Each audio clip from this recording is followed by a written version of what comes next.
Listen up. I'm going to say something straight that will probably rub a lot of people the wrong way. But I don't care, because someone has to say it. How many times have you scrolled through your feed and felt like you're surrounded by failed relationships masquerading as happiness? Couples under 35 posting perfect lives, but you know deep down it's smoke and mirrors. When was the last time you truly saw a couple genuinely thriving beyond the likes and filters? You can't think of many, can you? That's because genuine happiness in relationships has become a rare breed, and there's a reason we keep missing it. Here's the brutal truth.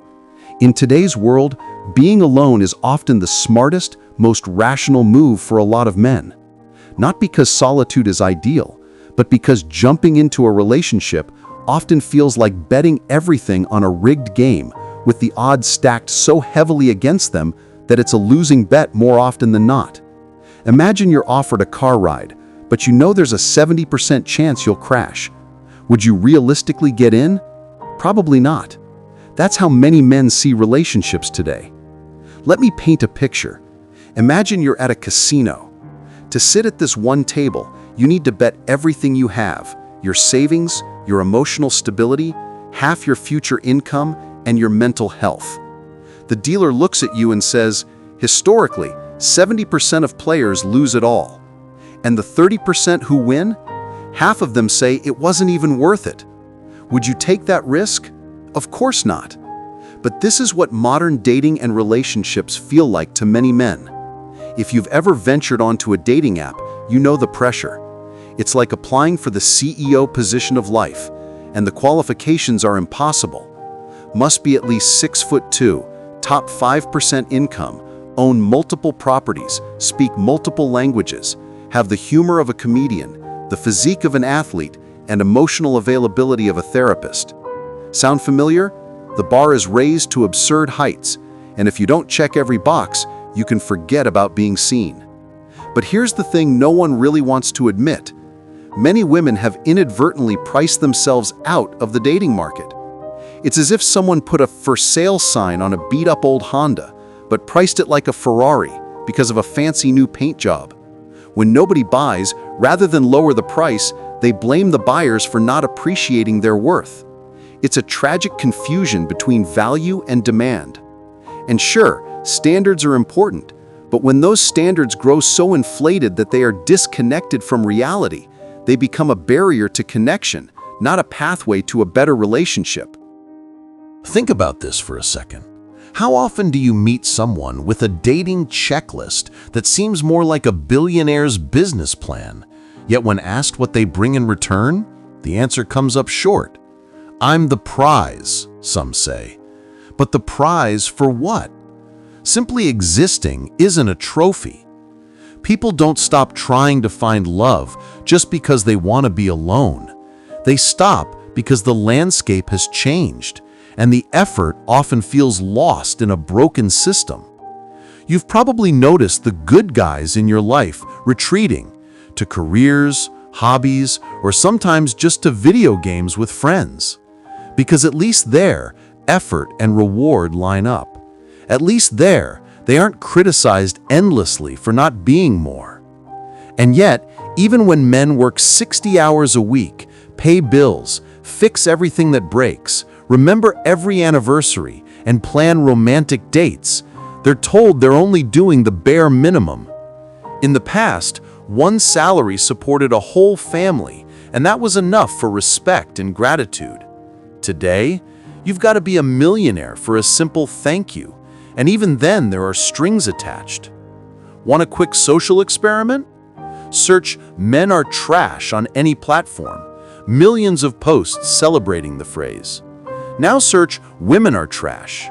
Most posts will be banned or called hate speech. This cultural double standard isn't just unfair, it's pushing men away from participating in relationships altogether.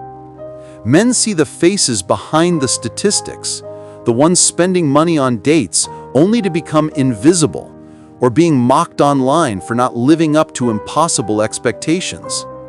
They see how some women openly admit to using men for free dinners, and then complain about where the good men went. And it's no wonder some men retreat. They're not scared of commitment.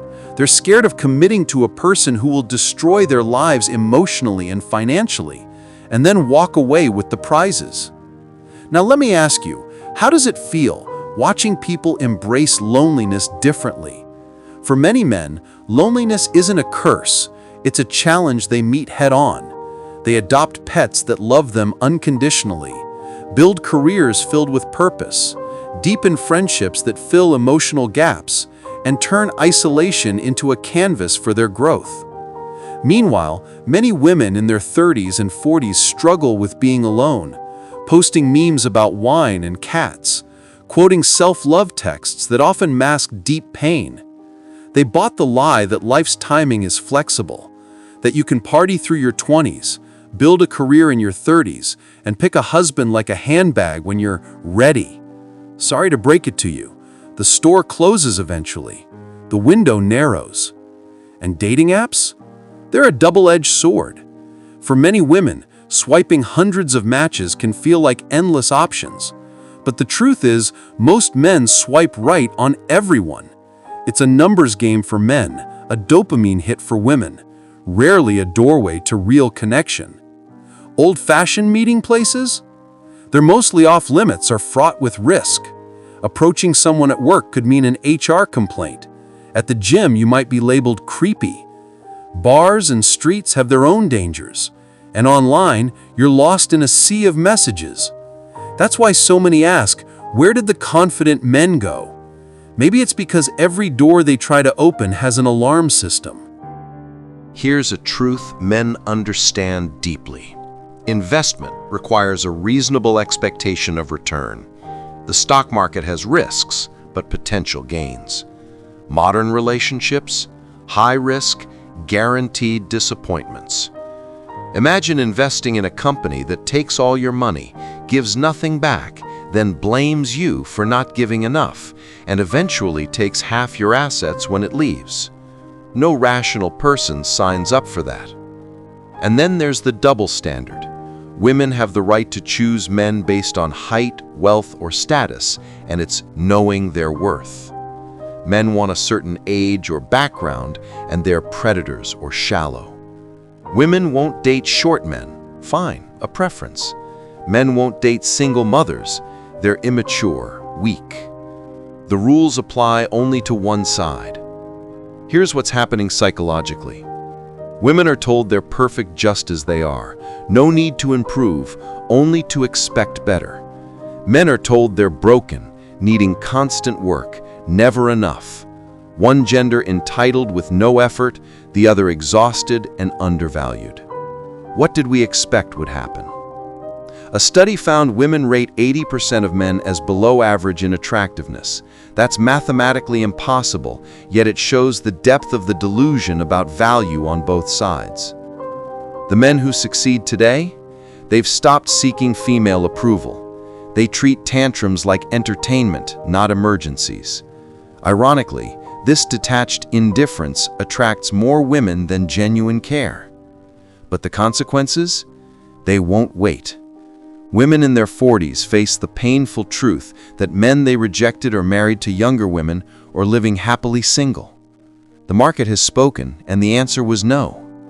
Is there a solution? Not an easy one. Women won't lower their standards until they're forced to, and men won't stay in games they're destined to lose. So here's my advice. Focus entirely on yourself. Build your wealth, mental health, and happiness. When someone adds to your life, embrace it deeply. If not, you've lost nothing. To women, ask yourself, is what you want grounded in reality or Instagram fantasy? Most won't face this now, but it's coming, one way or another. This cycle will continue until it breaks, possibly painfully for everyone. Until then, loneliness will rise, birth rates fall, and we'll look back at these times as the good old days when some of us still tried. Now, what will you do? Keep playing by someone else's rules or write your own? The most important relationship you'll ever have is the one you have with yourself. Start there. If you're ready to be honest, share your thoughts below. Let's build real connection, real conversations, not just likes and shares, but something that helps us all grow and awaken. Because maybe the greatest breakthrough in life is realizing that the love you seek starts inside you. And from there, everything changes.